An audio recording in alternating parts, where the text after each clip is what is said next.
Jacqueline, qu'avez-vous pensé? Que tirez-vous de tous ces témoignages et de votre expérience? Bon, d'abord, moi, j'aimerais dire merci. Oui. Hein? Merci à Chem, merci à Tessiana, merci à Mohamed.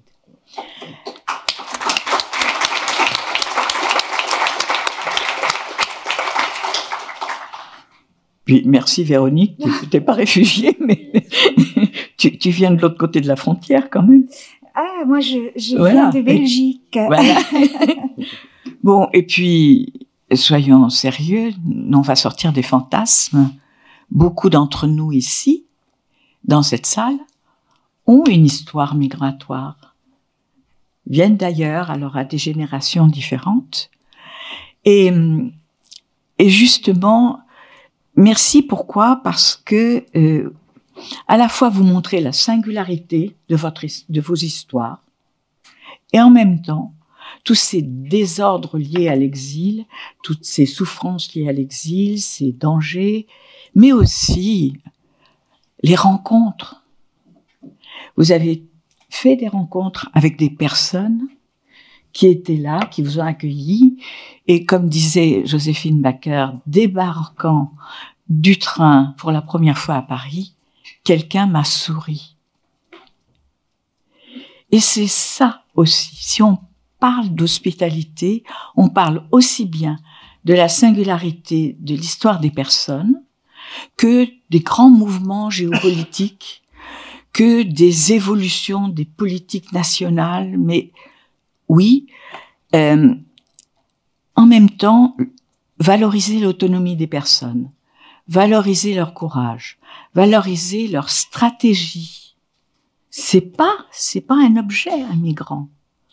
Et c'est pour ça que les statistiques globales ne disent pas grand-chose. Et je voudrais vraiment dire à quel point sur ces sujets-là, on a tellement besoin des fantasmes, notamment la condescendance bien pensante dans les pays d'accueil de certains, et qui peut être méprisante, vraiment, que aussi ceux qui en profitent. Vous savez qu'on estime qu'aujourd'hui, les migrations internationales, entre guillemets, rapportent aux trafiquants autant que le trafic de drogue. Donc il y a tout ça. Il y a tout ça, et je pense que il faut surtout pas non plus être anachronique.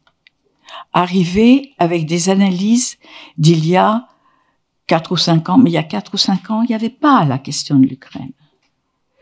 Le Darfour, malheureusement, c'est de pire en pire, et notamment pour les femmes du Darfour qui actuellement font l'objet de viols collectifs. Hein? Et bon, donc, comment prendre tout cela en compte? Alors, dans la recherche, à la fin des années 70, en France, avec Émile Témime, on a créé le groupe de recherche coordonné, 12 équipes de recherche, pour sortir des catégories closes, fermées, des statistiques globales. Est-ce qu'ils nous coûtent cher, les immigrés? Est-ce qu'ils nous rapportent, etc. Ces questions qui ne correspondent pas à ce que vous vivez et à vos témoignages montrent qu'il va falloir qu'on sorte quand même de certaines catégories. On l'avait fait à la fin des années 70, on l'avait fait dans les années 80. Et je pense, comme le disait Mohamed, qu'on est en train de régresser actuellement sur ce plan international. Alors, dans les choses nouvelles, et pour lesquelles il ne faut pas qu'on ait d'anachronisme, il y a par exemple les réseaux sociaux, le poids d'Internet, les cyberattaques. Ma dernière cyberattaque, Mohamed, dont j'ai été victime, elle venait du groupe Wagner du Mali. C'est-à-dire, on est dans une espèce de vision planétaire du monde et notre regard ne s'adapte pas assez vite à tout cela.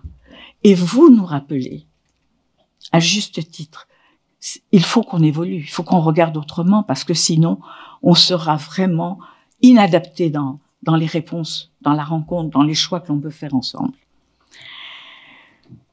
Oui, il y a deux choses sur lesquelles j'aimerais insister. C'est que la création de catégories personnes en situation de vulnérabilité ça a quand même été un progrès considérable. Mais encore une fois, on fait des catégories. Alors, dans les catégories, vous avez les mineurs non accompagnés, vous avez les handicapés, vous avez les femmes, vous avez les personnes âgées, les femmes enceintes, les parents isolés avec mineurs, les victimes de la traite des êtres humains, les personnes ayant des maladies graves, les personnes qui ont subi des tortures, des sévices, des viols. Oui, ben c'est en 2013 qu'il y a eu une directive de l'Union européenne. Et la France a eu un rôle très important, puisqu'en France, à l'OFPRA, on a commencé à accorder une protection particulière aux femmes qui fuyaient pour leurs enfants, pour leurs filles, l'excision, ou bien des formes justement de maltraitance, spécialement pour les femmes. Donc, toute l'ambiguïté que tu as dit, Véronique, à la fois, c'est un progrès considérable, la notion de personne vulnérable, parce que ça veut dire un accueil particulier, avec théoriquement, Mohamed, des entretiens pour les mineurs non accompagnés. Mais la Haute-Savoie, c'est pas d'autres endroits. Et il faut pas oublier que la Haute-Savoie, c'est une région frontalière. Et ils ont terriblement peur de ce qui vient de l'autre côté. Donc c'est comment avoir des analyses un peu plus pertinentes. Donc la création des personnes vulnérables, ça veut dire un accueil un peu différent, plus humain, plus adapté, répondant aux besoins. Et notamment un accueil avec des entretiens. Si les personnes ne peuvent pas ou ne veulent pas être en face à face avec quelqu'un de l'administration, eh bien, ça peut se faire par écrit avec un interprète, etc. Il y a, alors chose extraordinaire quand même, grâce malheureusement à la vulnérabilité, nous avons la présence de psychiatres, de psychanalystes, de psychologues qui, justement, peuvent non pas seulement évaluer la vulnérabilité, mais essayer de voir quel type de prise en charge. Donc ça, il n'y a pas beaucoup de... Comment dire? Les pays européens peuvent s'honorer d'avoir aussi ce type d'écoute. Seulement, alors on va voir l'ombre au tableau. J'y viens. Je n'en doute pas. N'oubliez pas que, par exemple, une majorité des personnes qui sont agents de l'OFPRA sont elles-mêmes des personnes qui sont elles-mêmes d'anciens exilés, devenus français. J'en connais un personnellement. Voilà. Bon, et il y a donc, j'insisterai sur cette complexité des choses. Et l'accueil particulier, l'instruction particulière de la demande concernant les personnes en situation de vulnérabilité, je vais vite, hein, parce que pour qu'il y ait des débats, ça veut dire aussi une autre façon d'écouter, une autre façon d'essayer de comprendre ce qu'est les situations d'exil. Et je dois dire que moi, j'ai beaucoup insisté sur cette question-là à l'OFPRA, et notamment la prise en compte de la dimension culturelle. Et la dimension culturelle, c'est pas seulement les langues, c'est pas seulement les difficultés linguistiques. C'est une façon de vivre les choses, une façon de croiser le regard des autres, une façon de penser ou le bien-être ou la souffrance qui est très différente. Je me souviens très bien, pour avoir travaillé dans le cadre hospitalier avec des exilés, à quel point toutes les personnes qui venaient d'Afrique noire, exprimaient leur souffrance en disant « j'étouffe ». Ben, c'était une façon de dire la souffrance. Or, qu'est-ce que faisaient à ce moment-là les médecins? Ils envoyaient en pneumologie. Mais c'était pas la pneumologie qui était en cause, c'était la souffrance. Bon, donc le fait qu'on prenne en compte la façon d'entendre ou de ne pas dire, les silences. Par exemple, j'ai vu les progrès à l'OFPRA sur la façon dont, et avec les associations, vous avez soulevé le rôle des associations, comme France Terre d'Asile, comme la CIMAD, comme Forum Réfugiés, etc. d'écouter autrement et de ne pas être seulement dans le recueil de la plainte au sens administratif. Et le fait que quand on est en exil, on se dit quel est le récit qu'ils veulent entendre. Quel est le récit qu'ils veulent entendre pour que je sois reconnue? Quel est le récit qu'ils veulent entendre ensuite pour que je devienne français? C'est bon, j'ai plein d'exemples sur ce. Donc c'est un progrès. La question les catégories de vulnérabilité, avec des garanties procédurales, avec je passe sur les détails, mais vraiment on a fait un progrès là-dessus. Oui, mais et là je rebondirai sur ce que Mohamed a dit. On pense toujours qu'on va avoir des réponses par rapport. Bon, il y a quelques années, c'était quelques milliers de personnes pour les mineurs non accompagnés. Aujourd'hui, c'est plus de 40 000. Résultat, on a toutes les réponses inadaptées qui apparaissent. On ne veut pas penser le nombre. Et donc, on finit par effacer les questions individuelles. Et les défis aujourd'hui pour les personnes vulnérables, c'est simple. C'est, comme l'a dit Mohamed, curieusement, alors que l'entretien est obligatoire, il y a des mineurs non accompagnés qui ne vont pas avoir d'entretien individualisé.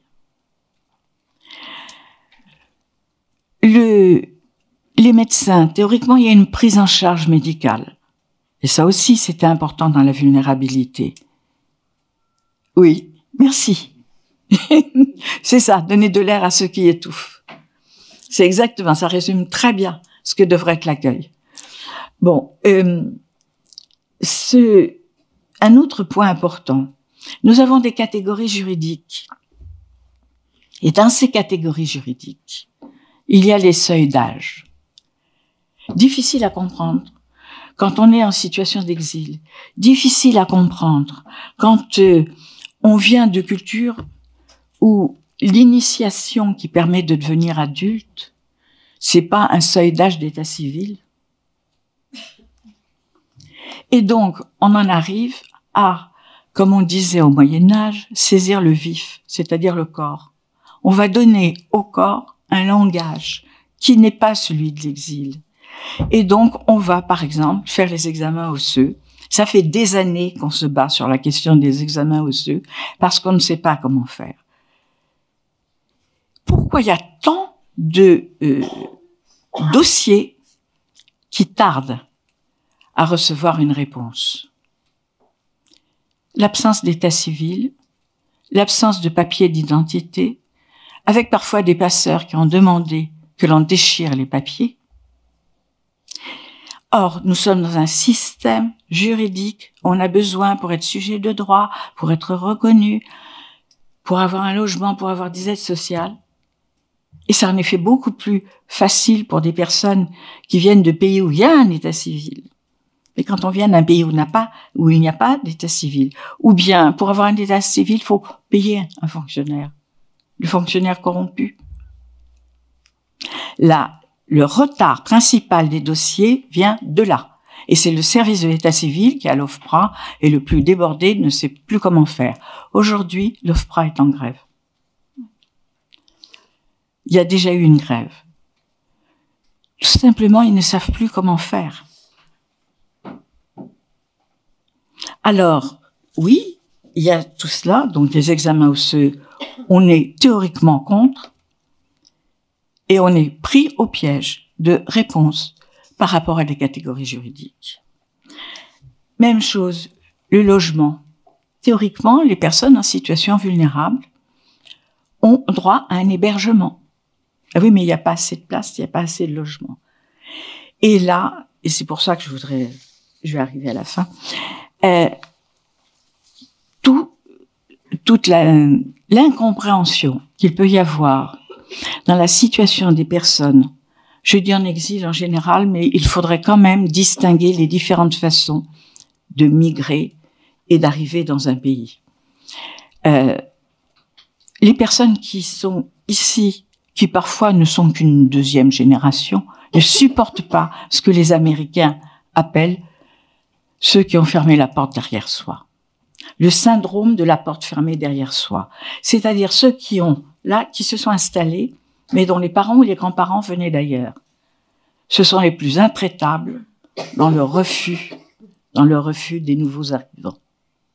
Moi, je me suis installée, moi, je suis intégrée, et résultat, on ferme la porte. Ce syndrome de la porte fermée derrière soi.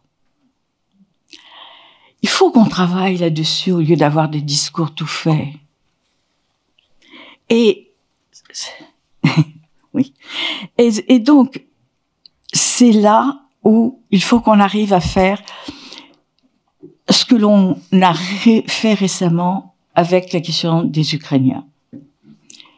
Ça a fait avancer considérablement les choses. Et non, faut pas s'étouffer à ce point. Ce qui est important, c'est de montrer qu'on ne peut avoir la rencontre de plusieurs regards sur une situation d'exil en traitant la singularité des parcours et en traitant en même temps des questions qui vont être celles du logement, des aides sociales, etc. Et la coordination qui a été mise en place pour les Ukrainiens, on espère qu'on va pouvoir la généraliser pour toutes les personnes qui sont en situation d'exil. Ce que Cham, tu n'as pas connu.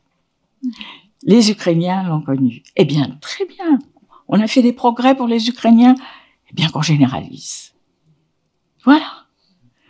Et non pas disant, on les a traités différemment parce que, excuse-moi, tu corresponds pas, t'es pas blonde aux yeux bleus, mais certains ont vu une réponse ethnique. Mais non. On fait des progrès dans les réponses politiques par rapport à des situations nouvelles. Alors voilà, je terminerai sur quelques remarques en guise de conclusion. Le rôle essentiel des associations.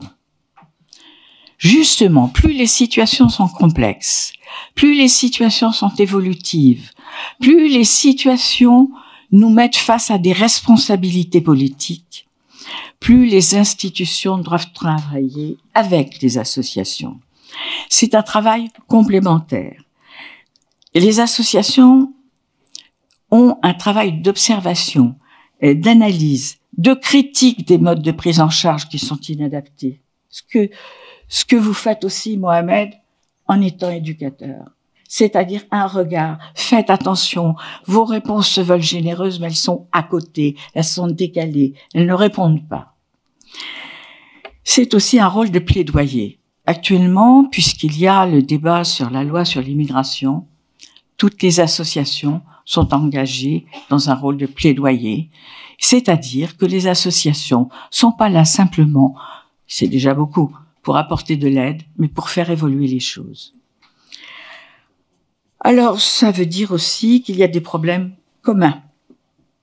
Diversité des situations, des réponses juridiques.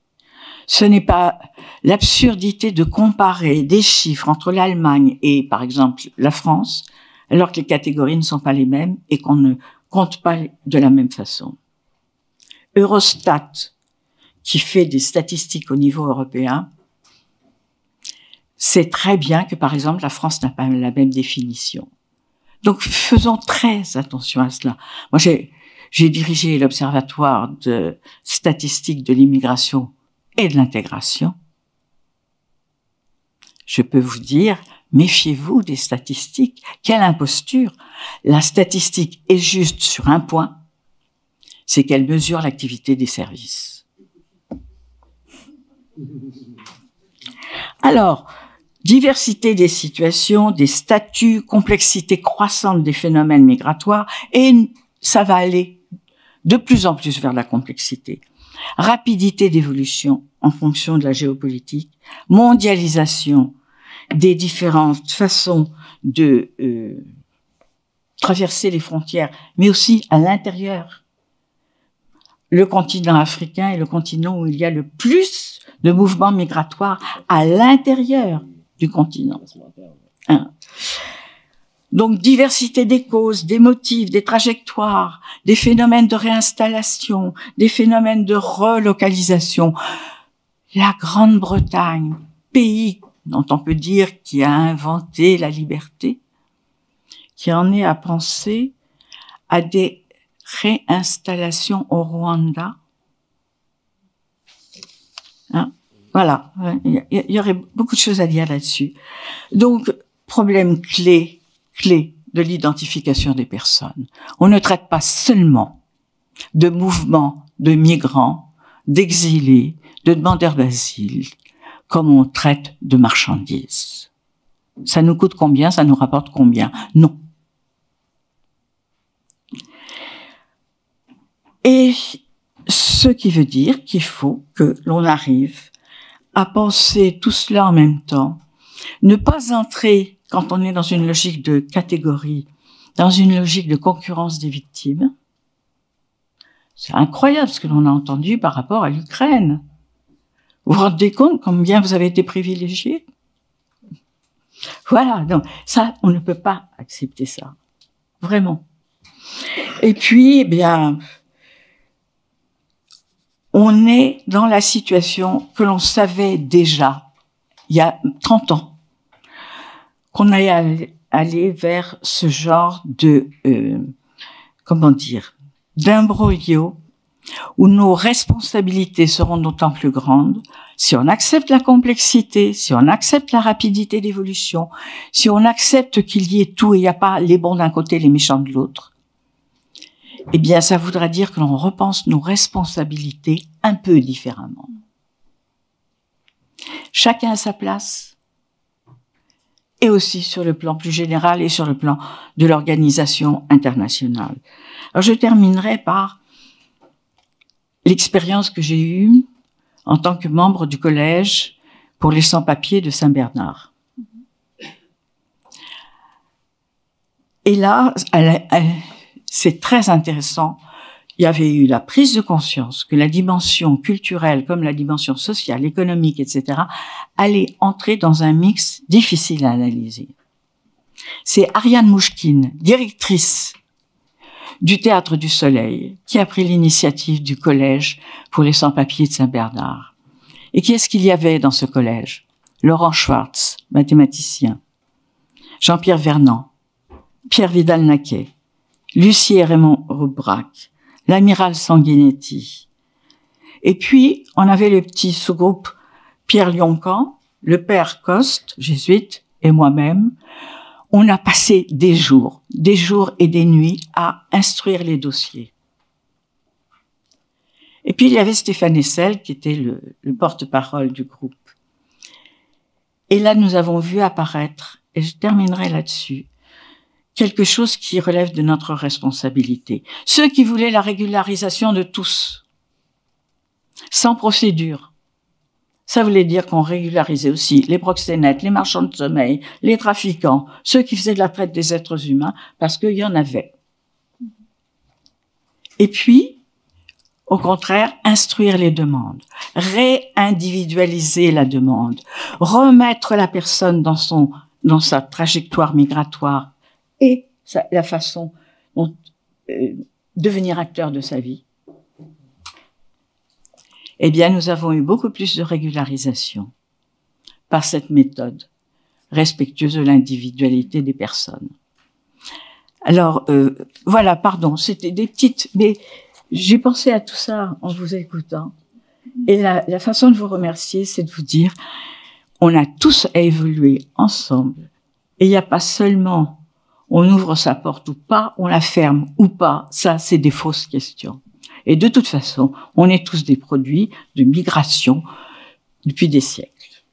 Y compris, justement, comme Mohamed l'a dit tout à l'heure, c'est des siècles d'histoire. La densité historique des migrations internationales, c'est aussi une densité de l'histoire des personnes et de leur mémoire.